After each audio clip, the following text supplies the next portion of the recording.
Le 15 minutes, une émission présentée par Maud Ambroise. Bienvenue dans le 15 minutes, l'émission podcast francophone du Cambodge. Nous avons aujourd'hui le plaisir de recevoir Marie-Luce Nadal, artiste, chercheuse et ingénieure française. Dans le cadre de notre nouvelle saison Vie d'ailleurs, qui se tient du 1er décembre 2022 au 25 février 2023, vous avez passé 6 semaines au Cambodge pour créer une œuvre unique. Nous avons le plaisir de la contempler dans la galerie de l'Institut. Marie-Luce, bonjour. Bonjour. Après des études à l'École nationale supérieure d'architecture et à l'École nationale supérieure des arts décoratifs, vous terminez votre formation avec un programme doctoral SACRE, Sciences, Arts, Création, Recherche. En tant qu'une artiste visuelle et chercheuse transdisciplinaire, vous vous intéressez depuis longtemps aux relations scientifiques et mystiques que nous entretenons avec notre environnement. Vous créez des machines qui ont la particularité de combiner recherche scientifique à travers des expérimentations météorologiques et expériences artistiques. On peut voir tout votre talent à travers les différents éléments naturels que vous utilisez dans votre production, tels que le nuage, le souffle, la fumée ou encore l'eau.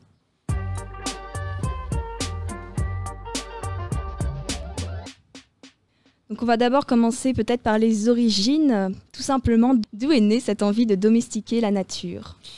Alors bonjour et merci d'abord pour cette invitation.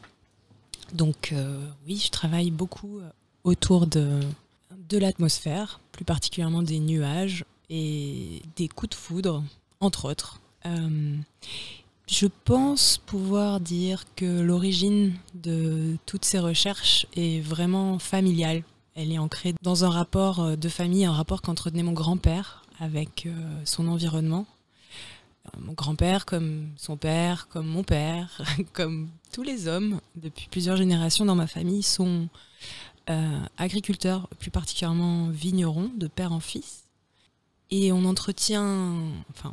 ont entretenu depuis près de 2 siècles maintenant un carnet qui se transmet, où quotidiennement, en fait, la météorologie est répertoriée avec la date et le travail qui est effectué sur ces terres. Ce qui m'a permis assez récemment, assez jeune plutôt, donc quand j'ai découvert ces carnets, d'en faire une sorte de répertoire ou de bible, je dirais, un dictionnaire pour moi, pour pouvoir, comprendre un petit peu plus l'atmosphère. Et ça m'a aussi permis de comprendre et de voir qu'à partir des années 50, mon grand-père et mon arrière-grand-père ont commencé à tirer dans les nuages, plutôt à tenter d'exploser ces nuages, voyant ces nuages, en tout cas les nuages au-dessus des vignes, comme une potentielle menace,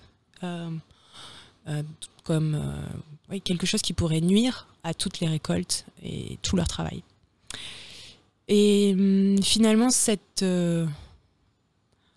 activité, on va dire, ou cette activité de protection des terres était quelque chose d'assez récurrent et toujours quelque chose d'existant et qu'on peut retrouver à peu près partout, en France en tout cas.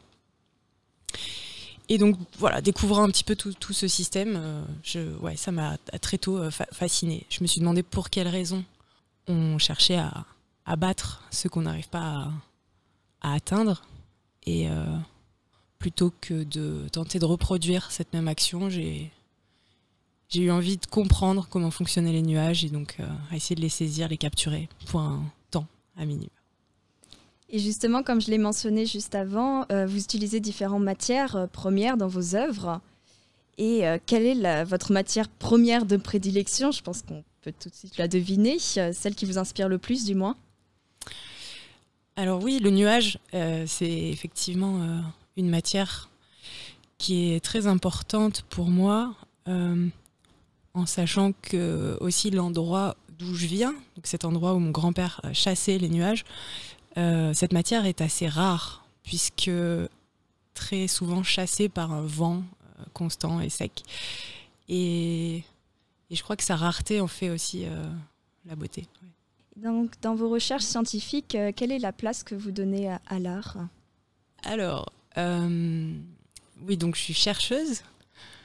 Donc, en tant que chercheuse docteur, je peut dire que je fais de la recherche scientifique, mais c'est une recherche en art.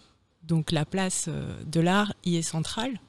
En revanche, je me permets d'utiliser des savoirs qui proviennent d'autres disciplines scientifiques dans lesquelles je ne suis pas experte et qui vont venir nourrir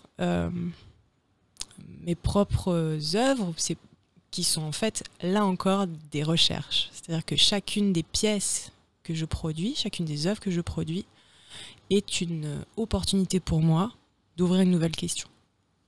Donc vous avez été invité à passer 6 semaines en résidence au Cambodge, donc pour réaliser une œuvre unique ici. Pouvez-vous nous expliquer comment vous avez envisagé votre processus créatif, comment se sont déroulées ces 6 semaines? Alors, 6 semaines, ça a l'air long, mais en même temps, c'est très court quand on découvre un pays, sa culture, sa langue. Moi, c'était ma première résidence en Asie, et en Asie du Sud-Est. Et je dirais que très vite, j'ai été confrontée à une incapacité de communiquer et de pouvoir finalement trouver ce que j'espérais trouver. Donc ça m'a demandé beaucoup de nouvelles ressources et chercher de nouvelles possibilités, ce qui a donné lieu à la création de cette pièce, cette œuvre qui s'appelle Pala. Pala est un aquarium à nuages contenant donc un nuage que j'avais ramené avec moi, qui a été récolté en France, à Paris. C'est un millésime 2016. J'en suis pas peu fière. Et donc, ce nuage est en interaction avec une pierre qui, elle, pour le coup, vient du Cambodge. Je l'ai trouvée donc ici. Et j'ai eu l'envie de collaborer avec un artiste cambodgien, Lina, qui est un sculpteur et à qui j'ai demandé de faire une copie d'une pièce que l'on connaît et qui est archivée à Paris, qui est 4 têtes plutôt, de Brahman, qui est un patrimoine cambodgien, mais qui se trouve au musée Guimet. Et donc Lina, on a fait une copie miniature sur cette pierre venant du Cambodge. Et donc c'est à partir de cette pierre qui est à l'intérieur de cet aquarium, flottant, comme suspendu, que va commencer à apparaître le nuage. Voilà. Et donc quand vous arrivez au Cambodge pendant ces 6 semaines, par quoi vous commencez pour créer cette œuvre? J'ai commencé, je pense, à marcher tout simplement dans les rues de Phnom Penh, à découvrir un petit peu comment fonctionnait ce lieu, à m'acclimater aussi, et à aller voir des pagodes. Et puis très vite, je suis partie à Siem Reap, découvrir les temples. J'ai été invitée à l'Efeo, qui était une superbe chance aussi pour avoir accès à une série de savoirs assez rapidement. Très vite, ensuite, dès mon retour à Phnom Penh, j'ai pu commencer à mettre en œuvre et à commencer à travailler en fait sur la réalisation de la pièce. Et ça a été très court, ouais. Et justement, quelles ont été vos sources d'inspiration pour cette œuvre? Les temples d'Angkor et je dirais l'histoire brahmanique. Je vais revenir un petit peu sur l'œuvre aussi. Est-ce que vous avez rencontré peut-être des difficultés particulières, vu que c'est une résidence assez courte, 6 semaines pour faire une œuvre? Qu'est-ce qui a été le plus grand challenge lors de ces 6 semaines? Alors, je dirais probablement le plus grand challenge pour moi, ça a été de trouver les ressources techniques, les matériaux pour pouvoir produire, en fait pour pouvoir faire réapparaître ce nuage dans l'aquarium. Pour que ça puisse réapparaître, je travaille avec toute une série d'éléments électroniques qui me permettent de sculpter le nuage en temps réel et puis ensuite de lui permettre d'avoir sa vie autonome. C'est vrai que c'est les pièces électroniques, j'ai un peu plus de mal à les trouver ici. Mais ça m'a demandé de repenser les choses et de trouver peut-être des systèmes plus, je dirais, low-tech à fabriquer ici. Et vous en parliez, vous disiez que le nuage provient de France. Comment vous faites pour ramener un nuage ici ? Alors, j'ai fabriqué une autre machine, qui s'appelle la fabrique du vaporeux. Cette fabrique du vaporeux va me permettre de récolter dans l'eau de pluie et dans l'air toutes les, j'ai envie de dire, les imperfections qui s'y trouvent, qu'on connaît mieux sous le nom d'aérosols. Et sans les choisir, sans les sélectionner, cette machine va prélever cet ensemble pour pouvoir enfin le tamiser, le fragmenter et le réduire à une essence pure de nuage.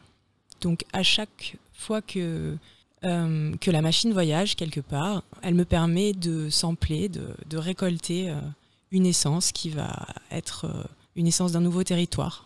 Et lorsqu'elle ne voyage pas, elle reste à Paris, à l'endroit où se trouve mon atelier. J'ai donc une très grande, très importante récolte de nuages parisiens, qui sont d'ailleurs très souvent très chargés. Donc voilà, j'avais imaginé potentiellement l'utiliser ici et venir importer comme ça une sorte de patrimoine provenant de France qui pourrait rester au Cambodge. Et c'est ce que j'ai fait. Ouais. Oui. Ouais. Et en dernière question, je voulais vous demander quels sont vos futurs projets pour la suite. Alors, le tout prochain projet est une cape. Je travaille sur une cape qui est une carte, par la même occasion, produite avec des chercheurs, en fait avec des scientifiques du Jet Propulsion Lab de la NASA en Californie. Il s'agit en fait d'une carte en presque temps réel de l'atmosphère et plus particulièrement des coups de foudre qui s'abattent sur la planète et qui sera donné à voir sur un objet à porter et à performer. Donc en l'occurrence une cape. Ça c'est le prochain projet sur lequel je travaille et puis je pense revenir très très prochainement, probablement avec cette cape, entre autres pour réaliser un nouveau projet ici au Cambodge. Ah, donc vous avez pour projet futur de revenir. Oui. Très bien, je vous remercie d'être venu pour le podcast. Merci de m'avoir invité.